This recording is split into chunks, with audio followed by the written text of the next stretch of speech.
Ajinomoto என்னும் இந்த கடற்பாசி உப்பு கம்பெனியை 1909 தொடங்கினார். அன்று தொடங்கிய இந்த அஜினோமோட்டோ வணிகம் உலகம் முழுக்க பெருக தொடங்கியது.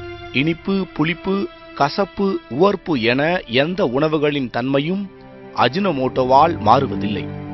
இதன் மூலம் எந்த புது சுவையும் ஏற்படுவதில்லை என்பதை பல மேலை நாடுகளில் அறிஞர்களால் நிரூபிக்கப்பட்டுள்ளது.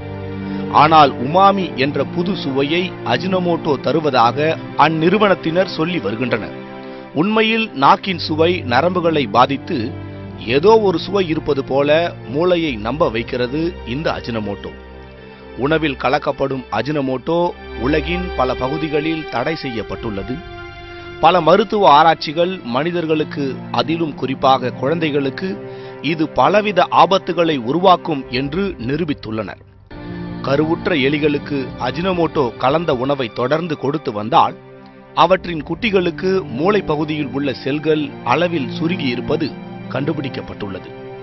அஜினோமோட்டோ கலந்த உணவுப் பொருட்களை அடிக்கடி சாப்பிடும் குழந்தைகளுக்கு உடல் வளர்ச்சியை தூண்டும் ஹார்மோன் சுரப்பது வெகுவாக குறையும்.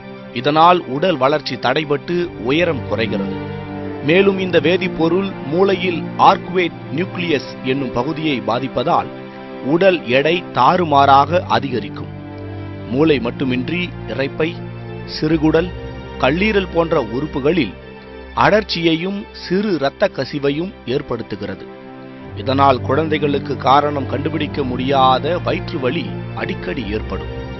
ஒவ்வாமை உள்ள ஒரு சிலருக்கு இந்த வேதிப்பொருள் கலந்த உணவை சாப்பிட்ட சில நிமிடங்களிலேயே மார்பில் எரிச்சலும் மூச்சு திணறலும் ஏற்பட்டு உடல் வியர்க்க ஆரம்பித்துவிடும். இந்த நோய் குறிகளுக்கு சைனா உணவக நோய் என்று தனி பெயரே சூட்டப்பட்டுள்ளது. உணவுக்கு சுவையூட்ட என்று கண்டறியப்பட்ட இந்த அஜினோமோட்டோ பின்னர் மக்களுக்கே விஷமாகி போனது. இன்றும் சென்னையில் பல உணவகங்களில் இங்கு அஜினோமோட்டோ உபயோகிப்பதில்லை என்ற அறிவிப்பை காணலாம். சென்னை மாநகராட்சி இந்த பொருளுக்கு தடை விதித்துள்ளது. எனினும் சுவைக்காக இதை சேர்ப்பதை பலரும் இன்னும் நிறுத்தவில்லை. அஜினோமோட்டோ கண்டறியப்பட்ட தினம் வரலாற்றில் இன்று.